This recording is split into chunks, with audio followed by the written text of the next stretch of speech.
আসসালামু আলাইকুম ওয়া রাহমাতুল্লাহি ওয়া বারাকাতুহু। স্বাগতম ইমানের সাথে চিন্তা করো চ্যানেলে। আজ আমরা জানব রমাদানের শুরুর সঠিক নিয়ম ও সঠিক নিয়ত কোরআন ও হাদিসের আলোকে। ভিডিওটি শেষ পর্যন্ত দেখুন। আল্লাহ তাআলা তার বান্দাদের জন্য বছরের মধ্যে একটি বিশেষ মাস দান করেছেন, যে মাস রহমতের, মাগফিরাতের এবং নাজাতের মাস। সেই মাসই হল পবিত্র রমাদান। আল্লাহ তাআলা কুরআনে বলেন, হে মুমিনগণ, তোমাদের উপর রোজা ফরজ করা হয়েছে, যেমন ফরজ করা হয়েছিল তোমাদের পূর্ববর্তীদের ওপর, যাতে তোমরা তাকওয়া অর্জন করতে পারো। রমাদান শুরু হয় আমাদের চোখে দেখা চাঁদের মাধ্যমে। নবী সাল্লাল্লাহু আলাইহি ওয়াসাল্লাম স্পষ্টভাবে বলেছেন, চাঁদ দেখে রোজা রাখো, আর চাঁদ দেখে রোজা শেষ করো। যদি আকাশ মেঘাচ্ছন্ন হয়, তবে শাবান মাস 30 দিন পূর্ণ করো। এটাই রমাদান শুরু করার সঠিক ও সুন্নাহ সম্মত নিয়ম। কিন্তু শুধু রোজা শুরু করলেই যথেষ্ট নয়। রমাদানের প্রাণ হল সঠিক নিয়ত।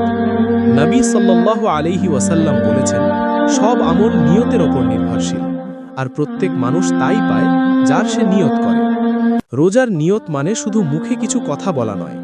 রোজার নিয়ত হল হৃদয়ের দৃঢ় সংকল্প, আল্লাহের সন্তুষ্টির জন্য সুবহে সাদিক থেকে সূর্যাস্ত পর্যন্ত সব কিছু থেকে বিরত থাকার ইচ্ছা।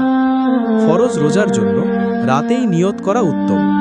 নবী সাল্লাল্লাহু আলাইহি ওয়াসাল্লাম শিখিয়েছেন, যে ব্যক্তি ফজরের আগে রোজার নিয়ত করে না, তার রোজা পরিপূর্ণ হয় না। এই নিয়ত হতে হবে শুধু আল্লাহের জন্য, লোক দেখানোর জন্য নয়, অভ্যাসের জন্য নয়, বরং তাকওয়া অর্জনের জন্য। রমাদানের শুরু আমাদের শেখায় নিজেকে সংযত করতে, জিহ্বা, চোখ ও হৃদয়কে সংরক্ষণ করতে, আর আল্লাহের নৈকট্যে ফিরে আসতে। যে ব্যক্তি রমাদানকে পায় ঈমান ও সোয়াবের আশায়, নবী সাল্লাল্লাহু আলাইহি ওয়াসাল্লাম বলেছেন, তার পূর্বের সমস্ত গুনাহ মাফ করে দেওয়া হয়। তাই আসুন রমাদান শুরু করি সুন্নাহ অনুযায়ী, পরিষ্কার নিয়ত নিয়ে আর খাঁটি হৃদয় দিয়ে। কারণ রমাদান শুধু একটি মাস নয়, রমাদান হলো জীবন বদলে দেওয়ার আল্লাহের পক্ষ থেকে এক মহা সুযোগ। আশা করি ভিডিওটি আপনাদের উপকারে এসেছে। ভালো লাগলে লাইক দিন, শেয়ার করুন, আর এমন আরও ইসলামিক ভিডিও পেতে চ্যানেলটি সাবস্ক্রাইব করুন।